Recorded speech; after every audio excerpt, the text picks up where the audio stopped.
Given your experience of the trip, would you do it again? No. Oh, wouldn't you? Yes. Yeah. And actually, considering all of those big things, like, we were really lucky. But it was, you know, it was a joy in hindsight. You can take Perseverance across the channel. I will get the ferry with George. Okay, do you want to answer that, or do we just want to skip over that? Yeah, I guess I can answer that. Welcome. Hello. Welcome to another video. It's the beginning of March 2023. Last week's video was filmed on the 17th of October 2021, so it's been a little jump in time. But seeing as we finally uploaded our video where we completed our trip around the entire network, I thought we'd do a little Q&A on the whole trip. Michael hasn't seen the questions? No. I mean, other than the one on the top there that I keep noticing. So you're thinking, what shall I say? Well, no, I haven't actually read it. I just keep seeing the question mark and being like, given something question mark. Okay. Looking forward to finding out what people want to know. There was a few repetitions in the questions, so like it's kind of this similar theme. So thank you to everyone that asked the questions, and let's just go. Without waffling on. Apparently I'm not supposed to waffle. Like I can stop him waffling. Given your experience of the trip, would you do it again? No. Oh, wouldn't you? Yes.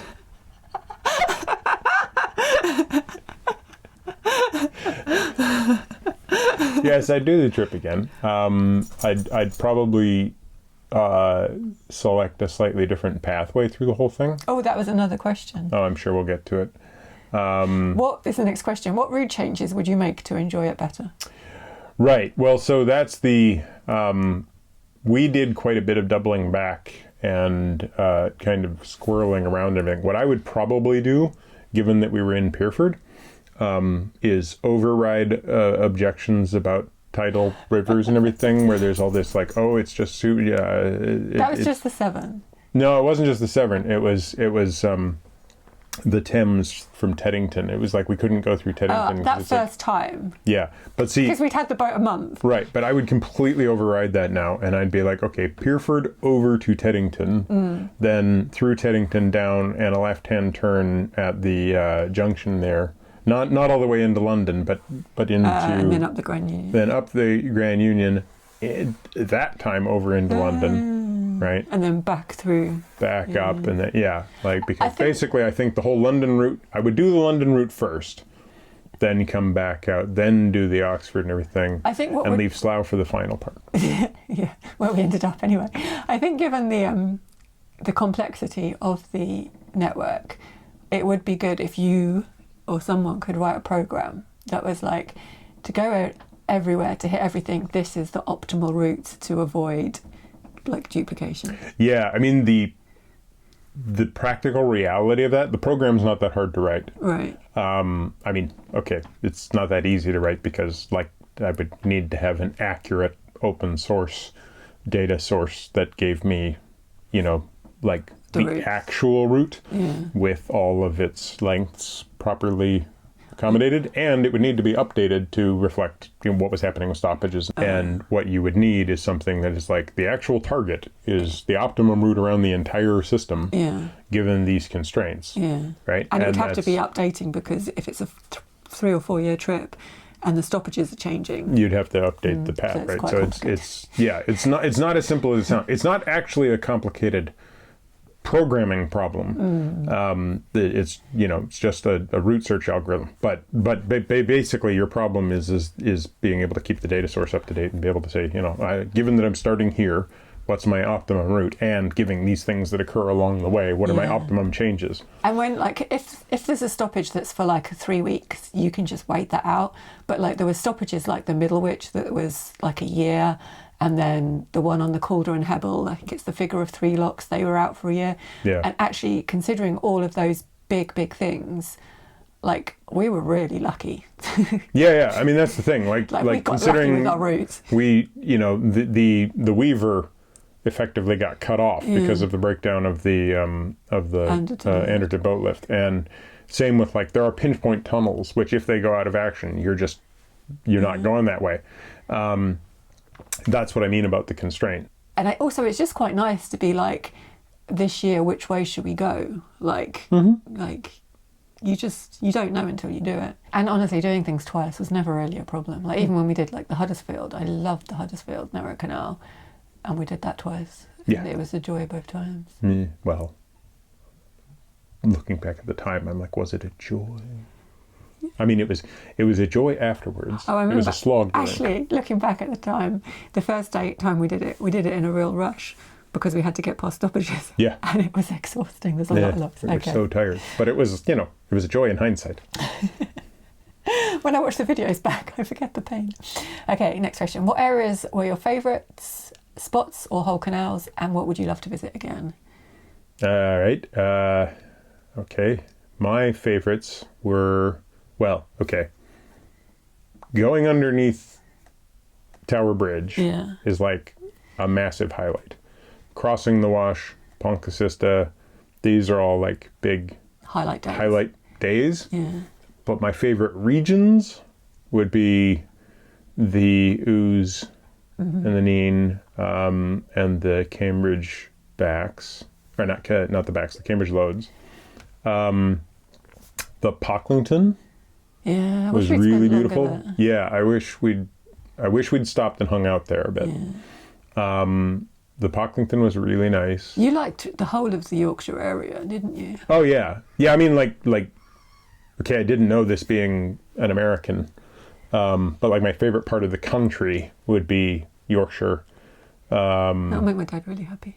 Well, I mean, I really like. I remember really liking, the area around Sheffield and north up to York, like that kind of. There's these big industrial sections of canals, so the canals weren't that great, but the countryside, like I really liked. The Rochester was absolutely lovely. Rochdale. Sorry, I do that every time. The Rochdale Canal was absolutely lovely. Yeah. Once we got out of Manchester itself. My favorite city would actually probably be Manchester. Yeah. I also really liked, it's kind of funny, but like I really liked York, but it's not exactly, like it's a great city, but it's not exactly a great city to visit by boat. Because there was always the worry about the water going high and low, and you basically just had like a lot of traffic, and the levels of the river were not exactly regulated. But the city was great. Far up north left hand side of the country starts with an L. Lancaster. That one, Lancaster Canal. Leading to, Lancaster, that would be the city. Lancaster was really nice. I really like Chester. Yeah. The Gloucester and Sharpness area, I found Sharpness surprisingly interesting, but not pretty. There's certain areas I'd like to visit in different seasons. Like, for example, Yorkshire. Well, the Sheffield and South Yorkshire navigations, we did those in winter. I'd like to see those navigations in summer. And the same with the Gloucester and Sharpness, we did that when it was freezing, but to do that in summer might be really nice. Yeah. I mean, that is the thing, like a lot of it depends on the weather, because we've kind of twice done summer in Wolverton. Yeah, right? Yeah. And we've done winter in kind of Birmingham twice. Yeah. And we've kind of had like, we haven't planned that before. Yeah. So yeah, to see the same places again but in a different season. Yeah.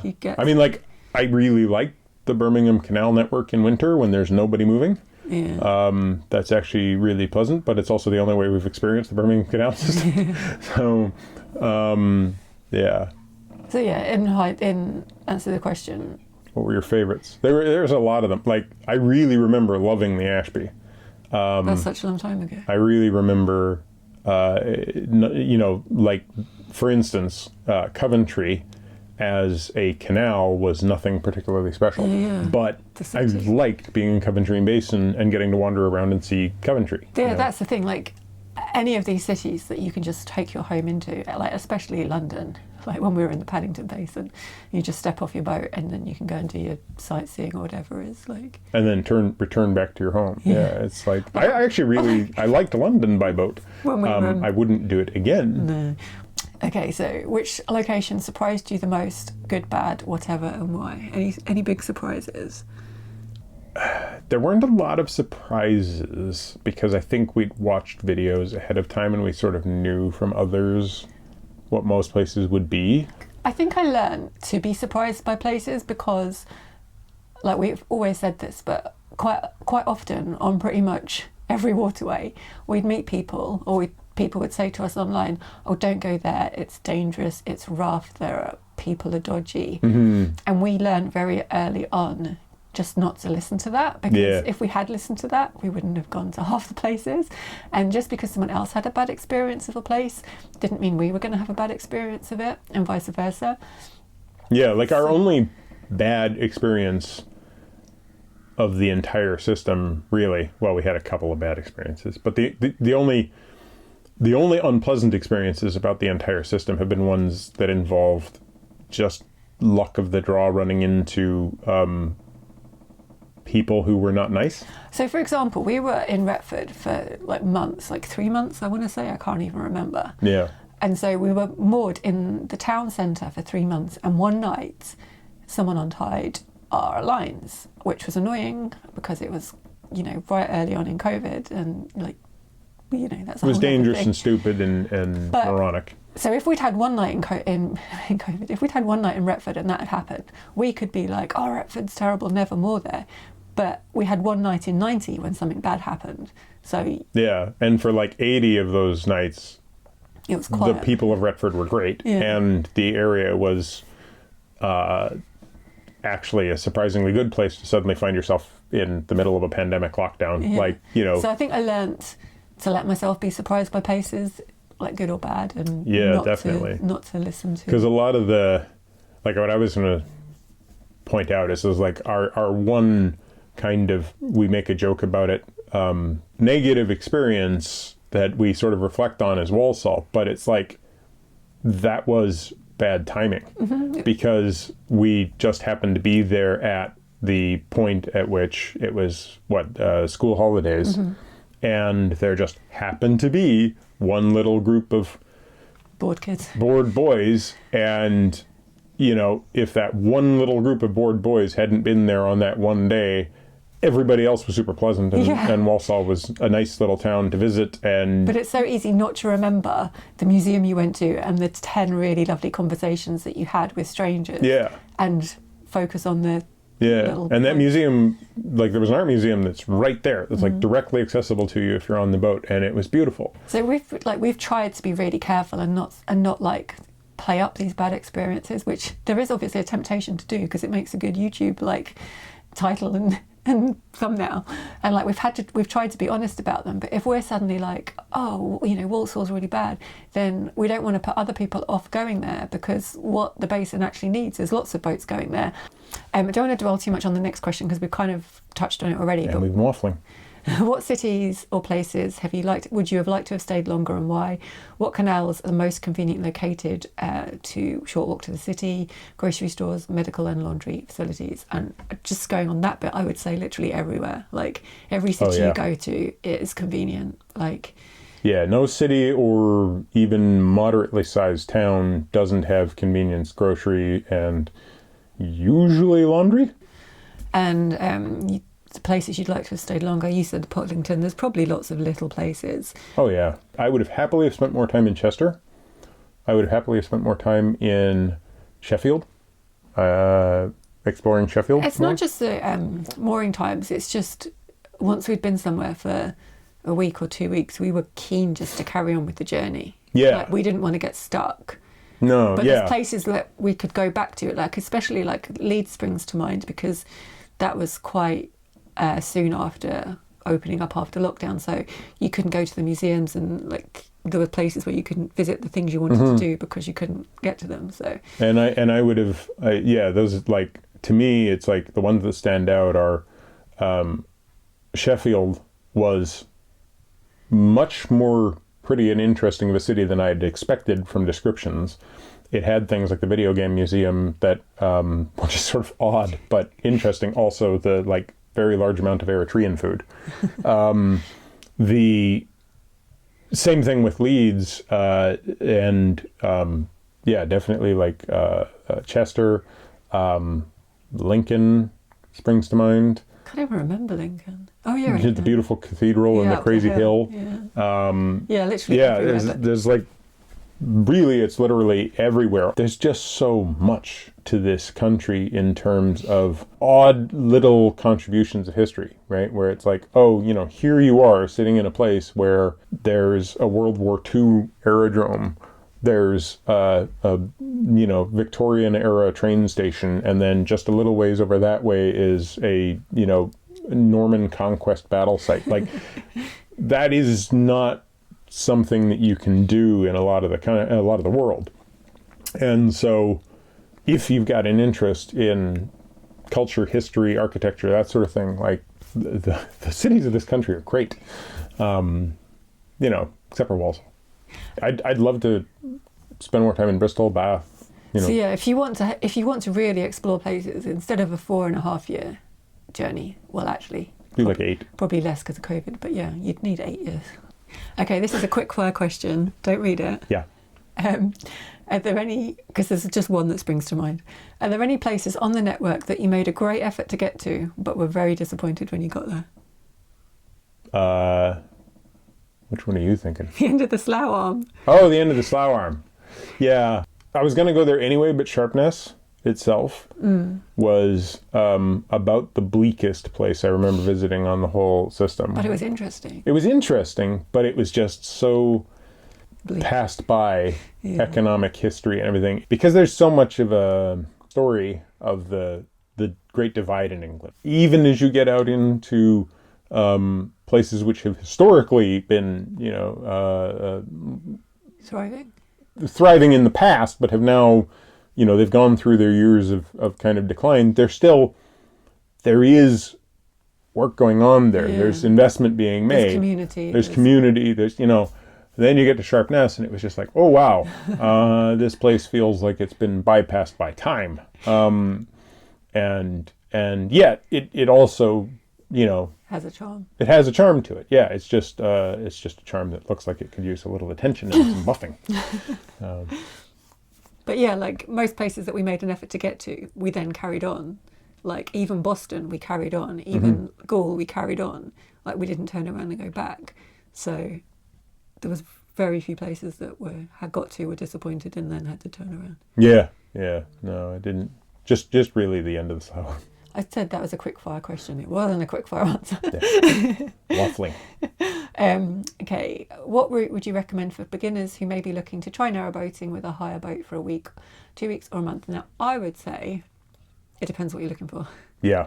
Because if you're looking for just relaxing cruising with no locks, then that's one answer. If you're looking for a challenging, really active holiday, that's another answer. So there's so many options. Of all of the places that I've seen where it's like you want to get the all-round experience, and you're okay with the challenge of some locks and the challenge of some, you know, cityscape as well as rural and everything, then I'd say any of the rings around the Rochdale Canal. Rochester. Did I do it again? No, I did it wrong. I got it right, and you were right there to correct me with the wrong answer. Actually, no, you're right. Yeah, it's also a really good region with a lot of things to see. You've got the Huddersfield, you've got options. You can do the tunnel. That's a 2-week ring. It's a serious ring. If you want something less challenging, then I would look at somewhere with narrow locks like the Oxford or... Yeah, the Oxford's a good stretch. The Chesterfield... is a lovely canal. There's one hire boat company. It's a bit harder to get to, but there is one hire boat company there. The Leeds and Liverpool is physically challenging but and beautiful, but some of the locks are in not great condition. Yeah, the swing bridges can be heavy. I would say if it was your first holiday, I wouldn't do that. I wouldn't choose the Leeds and Liverpool. No, I'd probably look at Peak Forest, the Lancaster. That whole stretch is like no locks. Yeah. And it's a really easy trip. If you're happy to do the locks and you're really interested, the Cane Hill flight on the K&A is absolutely amazing. I'd say the K&A locks are easier than the Leeds and Liverpool locks. Oh yeah. Lots of options. This is a George question. Okay. How many balls has George lost while completing the network? Thousands. He's also gained thousands. He's got a thing for disappearing down a hedge. He did it more in the past. He disappeared down a hedge and he'd come back with 2 in his mouth. Now he tends to come back with like, oh, I've switched one out. And then I've got to go out and look for the first one. And then I've got a pocket with the second one in it. He's gotten a little bit smarter at loading up my pockets full. Okay, another George question. How has George adapted to walking less? Oh, he's been fine. Well, he walks just as much. It's just the same route. Yeah. He probably doesn't walk just as much. No, he doesn't walk just as I much. walk less. You walk less. You walk more. I walk more. He doesn't get as much walking around, but he still gets like a good couple of miles a day. So he's, and you know, a good couple of miles for me or Joe will be 5 or 6 miles of him going, no, don't, get a little bit faster. We're going down that way. Okay, next question. Will you ever CC again? Yeah. Really? I think so. Yeah. I don't know. I mean, if we continue to live on the boat long term, which we don't know what we're going to do, then I'd hate to say we'd never CC again, because I don't want to be a marina dweller forever. we haven't experienced Marina Life in which you're plugged in constantly to power. Say Marina Life, we don't have power. We don't have power. We don't have hard standing. We're not like constantly plugged into water or power, and we don't have like free internet or anything. So there are, I'm sure, marina lives that would make me go, no, too many comforts. Yeah, because what we do have here is like just views of countryside and no boats going past, and it's like and more hens out the window, and an otter, that beats us, meets us outside the window every once in a while. We've got a kingfisher, we've got deer. Yeah, and owls. there's it's lovely here. It is a really nice place to moor up, but it doesn't have so many creature comforts that it's different from CCing.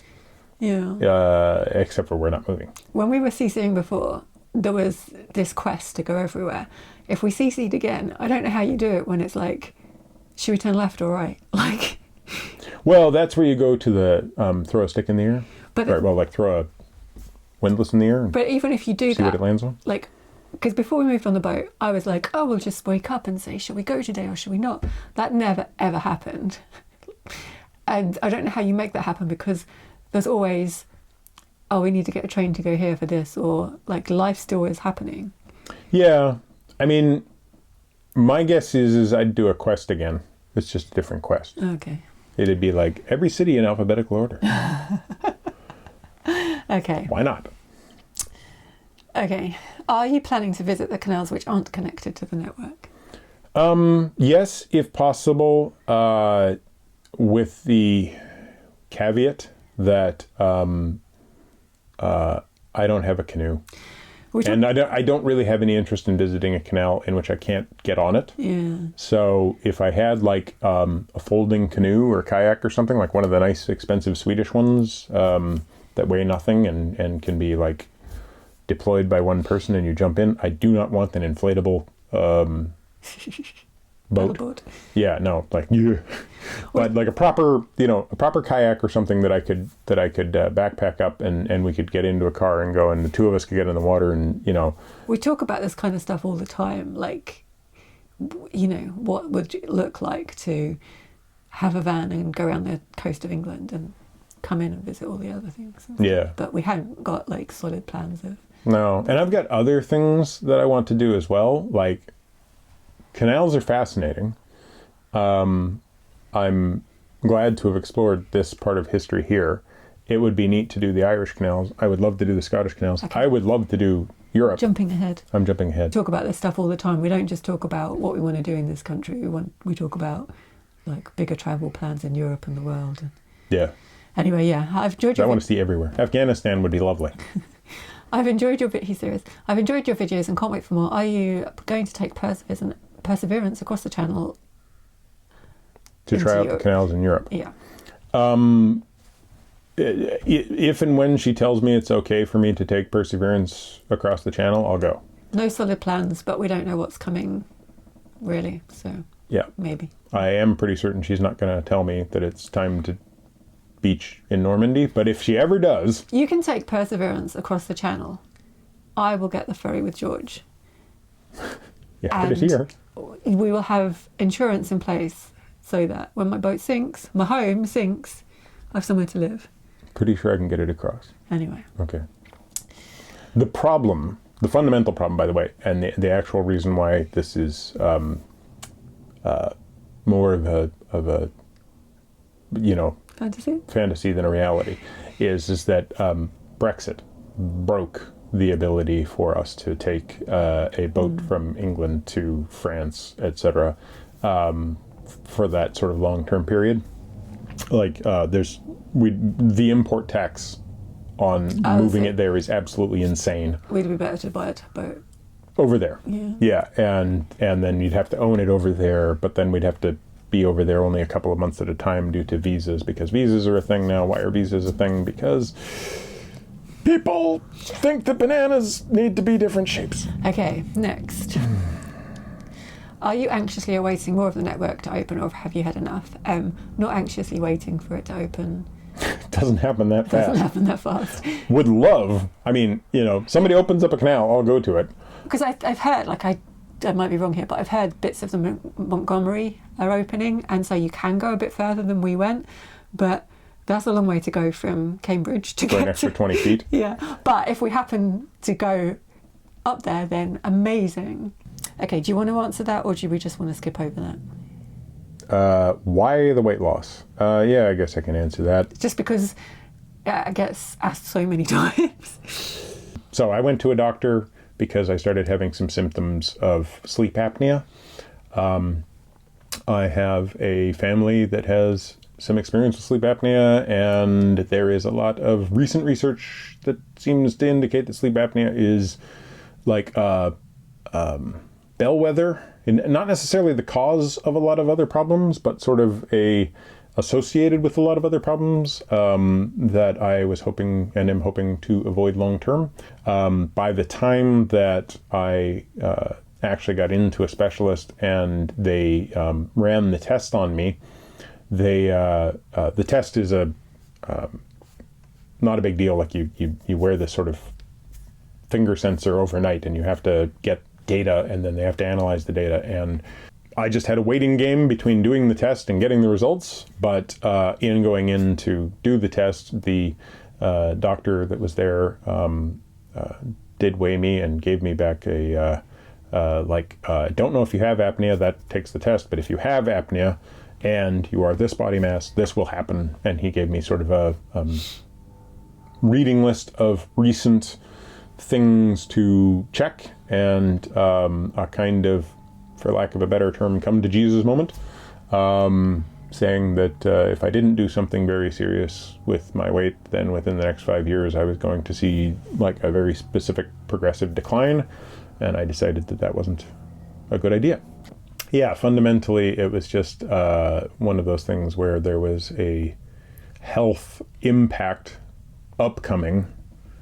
The best way to head off that health impact was to lose weight. Losing weight has never been particularly difficult for me. The difficult part is not gaining the weight back. I think that's pretty much true of all humans. That's not true. There are humans for whom losing weight is actually really difficult. But for me, it was basically just cutting down the food intake. Like, that pretty much is it. But at the same time, that leads to all sorts of knock-on issues. I consistently get asked, like, how did you do it? Can you give us a recipe? And I'm like, no. I've basically eaten the same meal for breakfast and dinner for a year and a half, and you tried it for a couple of.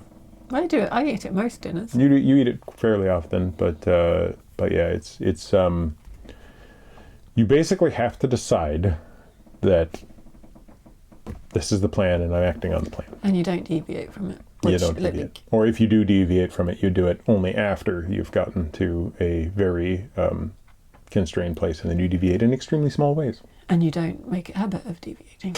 Any walks in the plans? No. Michael can actually now walk faster and further than me, which is really annoying. There's two walks that I want to do. Two big walks I want to do.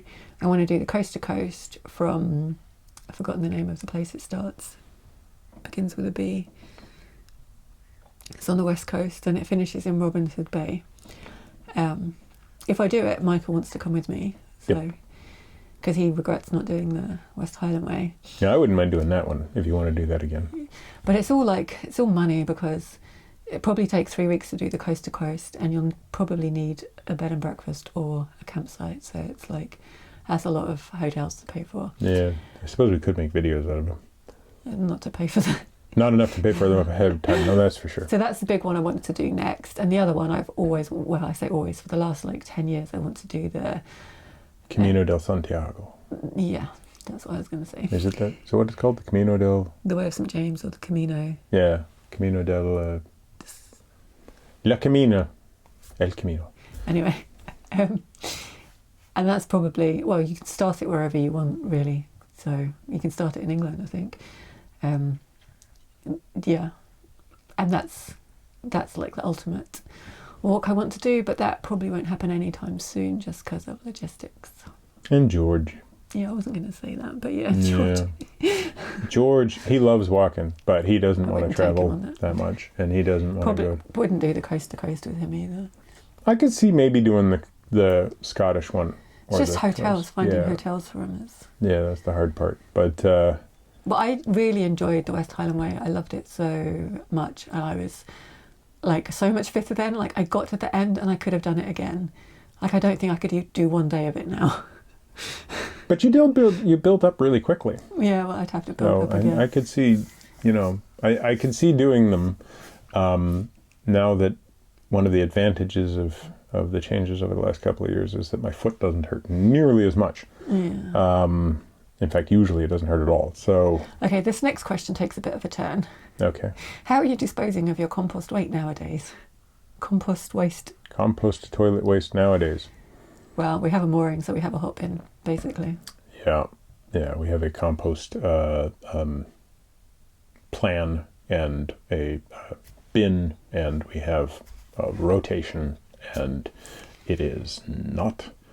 I mean, we have a hot bin. Much more pleasant than that. We have a hot bin. We haven't been able to maintain the hot through the winter, but I'm hoping once spring kicks in, we can get it hot again. Yeah. But if we can find enough comfrey. I don't know what that is, but we need more of it. The other thing is we're not on CRT waters. I don't know what the policy is on the CAM, but there aren't any bins anyway to dispose of waste. So. No. But anyway. Luckily, there is a large amount of farming communities around here that will potentially take it. Yeah. It's like, because it is at the end of the day fertilizer. So yeah, not really an issue at the moment. If we see it again, we'll have to rethink that. Although CRT do not say you can't, they request that you don't put it in their bins. Anyway. Because of all of my waffling, we might end up splitting this into 2 videos. And so, here's the end of part 1, and hope you enjoyed. And if you want to, come back for part 2.